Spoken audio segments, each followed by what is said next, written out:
Bom dia, meus Zezinhos e minhas Zezinhas. O assunto da aula de hoje é Introdução à Volumetria. A volumetria é um método baseado na determinação do volume de uma solução de concentração conhecida, necessário para reagir quantitativamente com um determinado constituinte de uma amostra que chamamos de analito. O objetivo é determinar a concentração do analito na amostra. E para isso, utilizamos uma titulação. A titulação é o processo no qual uma solução de referência é adicionada a uma solução que contém o analito até que a reação esteja completa. Numa titulação, utilizamos uma bureta para adicionar aos poucos uma solução reagente chamada titulante a outra solução chamada titulado. O final da titulação ocorre quando a reação entre ambos, titulante e titulado, se completa.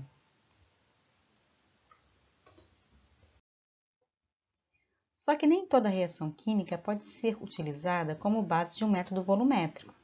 Para isso, a reação deve ser simples e deve poder ser expressa por uma equação química, ou seja, a substância a ser determinada deve reagir completamente com o reagente adicionado em proporções estequiométricas. Isso é necessário para que seja possível relacionar o volume gasto à concentração da espécie que está sendo analisada.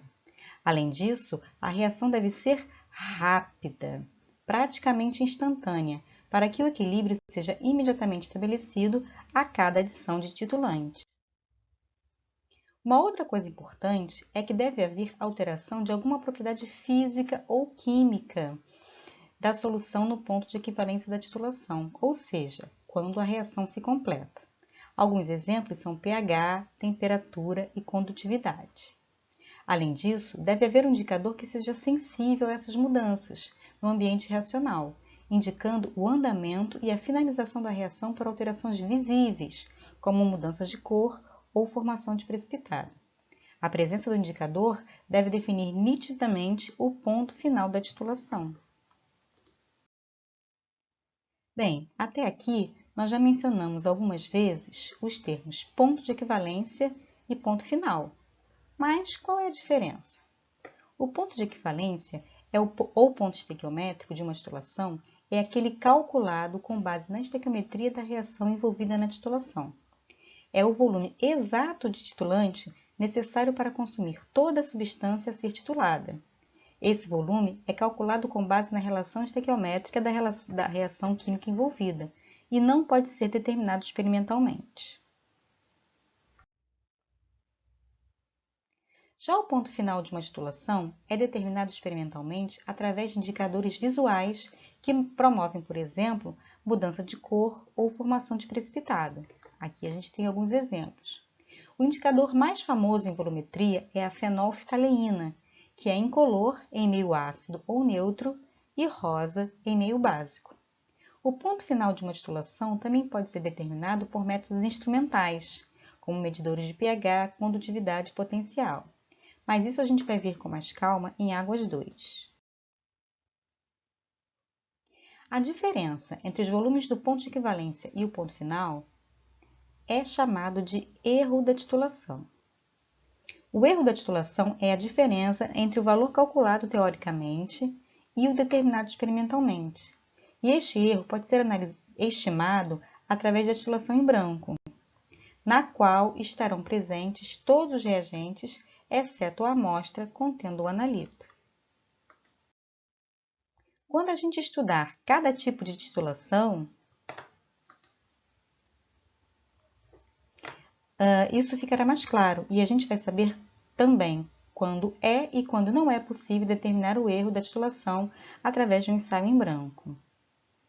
Na volumetria, as titulações podem ser de neutralização, quando envolvem uma reação entre um ácido e uma base, de complexação, quando há a formação de um complexo, de precipitação, quando há a formação de um precipitado, e de oxirredução, quando há uma reação que envolve transferência de elétrons.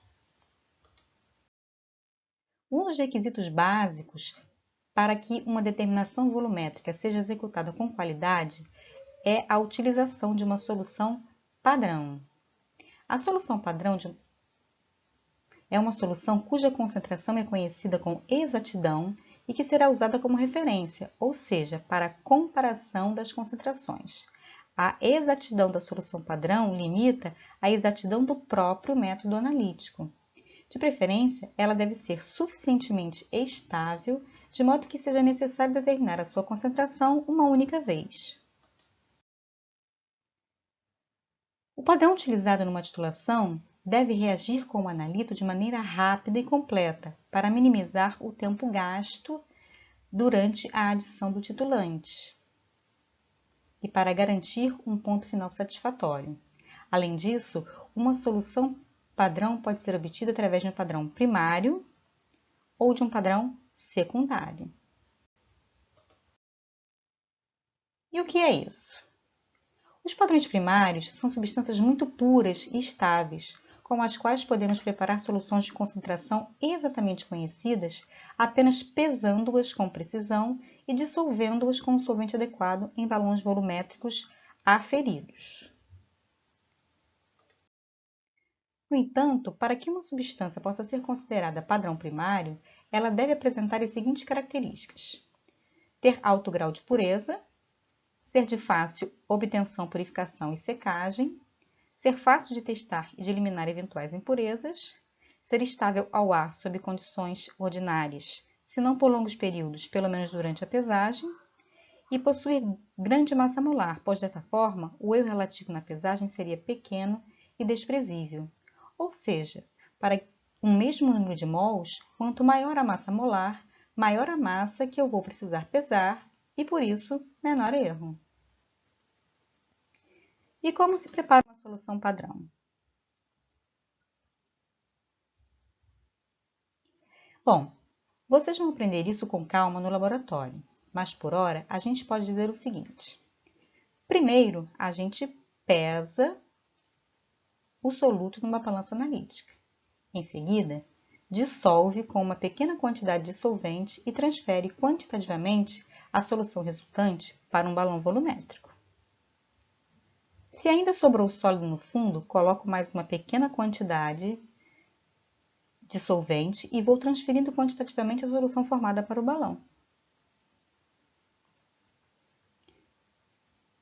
Mas, afinal, o que é uma transferência quantitativa?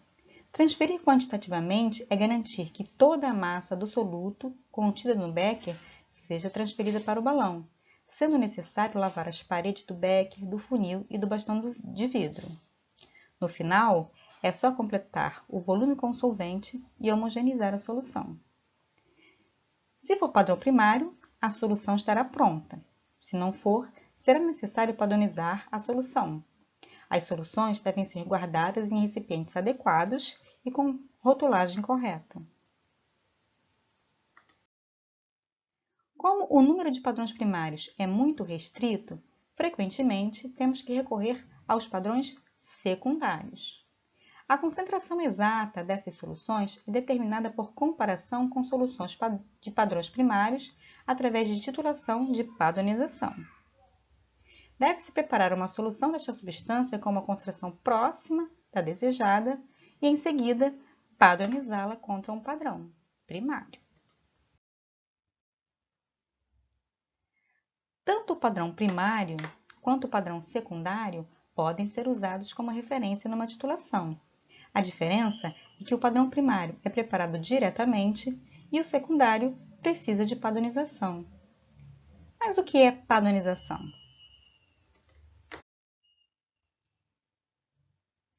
Para explicar melhor, vamos usar o exemplo da determinação de acidez em águas. Essa análise é importante, pois a variação deste parâmetro reflete em mudanças na qualidade da água, seja ela para uso doméstico ou industrial. A acidez de uma água pode ser definida como sua capacidade de reagir quantitativamente com uma base forte até um valor definido de pH, devido à presença de ácidos na água. Esses ácidos podem ser ácidos fortes, que são ácidos minerais, como clorídrico, sulfúrico e nítrico, ácidos fracos, que podem ser orgânicos, como ácido acético, ou inorgânicos, como ácido carbônico, e sais que apresentam caráter ácido, como sulfato de alumínio, cloreto férrico e cloreto de amônio. A determinação da acidez de uma amostra de água consiste em uma titulação de neutralização, empregando-se uma solução de hidróxido de sódio como titulante. Só que o hidróxido de sódio não é um padrão primário. Ele é um padrão secundário, pois é muito higroscópico, ou seja, absorve água facilmente, além de absorver CO2 do ar, formando carbonato de sódio. O hidróxido de sódio grau analítico é vendido em forma de lentilhas, e suas soluções devem ser conservadas em recipiente plástico, pois soluções alcalinas reagem com os silicatos que compõem o vidro. Desse modo, para ter uma solução padrão de hidróxido de sódio, é necessário preparar uma solução com concentração próxima à desejada e em seguida determinar a concentração através de uma padronização, ou seja, de uma titulação contra um padrão primário. E como podemos preparar uma solução de hidróxido de sódio? Basicamente de duas maneiras. Pesando uma massa aproximada e dissolvendo em água fria previamente fervida, ou a partir da diluição de uma solução estoque, 50% massa por volume, previamente preparada, também usando água fervida como solvente. Ferver a água é importante para eliminar o CO2 dissolvido. Aqui nós temos uma sugestão de vídeo mostrando o preparo de uma solução de hidróxido de sódio. Depois da solução pronta, é necessário padronizá-la. E para isso, usamos o padrão primário bifitalato de potássio. Sua massa molar é de 204,22 gramas por mol e o reagente analítico apresenta pureza de 99,95% em massa. Para secá-lo, basta deixar na estufa por 1 a 2 horas a 110 graus e depois é importante resfriá-lo e conservá-lo em dessecador. E como é feita a padronização? Transfere-se uma massa conhecida do padrão primário bifitalato de potássio para o Erlenmeyer, para ser titulado, e adiciona-se água e fenolftalina como indicador. A solução inicial no Erlenmeyer fica incolor. A solução de hidróxido de sódio a ser padronizada fica na bureta para ser o titulante. Com cada adição do titulante, a reação acontece e quando todo o bifitalato é consumido e o primeiro excesso de NaOH é adicionado, em geral uma gota, a solução no Erlenmeyer fica rosa, indicando o final da titulação. Isso ocorre quando o número de mols de bifitalato no Erlen é igual ao número de mols de hidróxido de sódio escoado da bureta. Então, conhecendo o volume de NaOH gasto na titulação e a massa de bifitalato transferida para o Erlen, eu calculo a concentração da solução de NaOH, agora padronizada. Aqui nós temos a sugestão de um vídeo mostrando a padronização de uma solução de hidróxido de sódio com bifitalato de potássio. Bem, precisamos dizer ainda que as titulações podem ser de três tipos: direta, indireta ou pelo resto. Uma titulação direta é quando titulante e titulado reagem diretamente um com o outro. Como exemplo, temos a reação entre o ácido clorídrico e o hidróxido de sódio. A titulação indireta ocorre quando o reagente a ser titulado é gerado na titulação. Como exemplo, temos a determinação do teor de cobre por iodometria. O cobre é o analito e o iodeto de sódio é adicionado em excesso. O cobre atua como agente oxidante e leva o iodeto a iodo. E o iodo gerado é titulado com um agente redutor, tiosulfato de sódio. Desse modo, podemos inferir a quantidade de cobre presente, pois este está diretamente relacionado à quantidade de iodo gerado. Já a titulação pelo resto, ou retorno, se dá quando um excesso conhecido de uma solução padrão é adicionado à solução do analito e a quantidade excedente, residual, é determinada por uma titulação como a segunda solução padrão. Como exemplo, podemos citar a determinação de íons brometo em solução com uma solução padrão de nitrato de prata adicionado em excesso. O brometo presente irá precipitar na forma de brometo de prata. E o excesso de nitrato de prata, ou seja, aquela quantidade que não reagiu com o brometo, é titulado, então, com uma solução padrão de tiocianato de potássio. Se eu conheço a quantidade de nitrato de prata residual, eu também conheço a quantidade que reagiu com o brometo, pois eu sei quanto foi adicionado no total. Com isso, eu posso calcular o teor de brometo presente na solução. Aqui nós vemos a representação de uma curva de titulação que veremos com calma quando estudarmos cada tipo de volumetria. Por ora, basta saber que as curvas de titulação são representações gráficas dos processos de titulação, que mostram a variação logarítmica de uma determinada propriedade, geralmente concentração, em função do volume do titulante adicionado. Aqui nós temos um exemplo de uma titulação de neutralização, onde o titulante é o hidróxido de sódio e o titulado é o ácido clorídrico. Podemos observar a variação do pH, que nada mais é do que o log da concentração dos íons H3O+, à medida que o titulante, uma base, é adicionado. Então, a gente observa o pH aumentando à medida que a base é adicionada. Aqui nós temos uma sugestão de leitura para aqueles que gostam de história. Esse artigo fala do início do desenvolvimento da volumetria até exemplos de algumas aplicações atuais. É um artigo bem interessante, vale a leitura. Bem, por hoje é só. Muito obrigada, minhas Zezinhas e meus Zezinhos. Beijos a todos e até a próxima!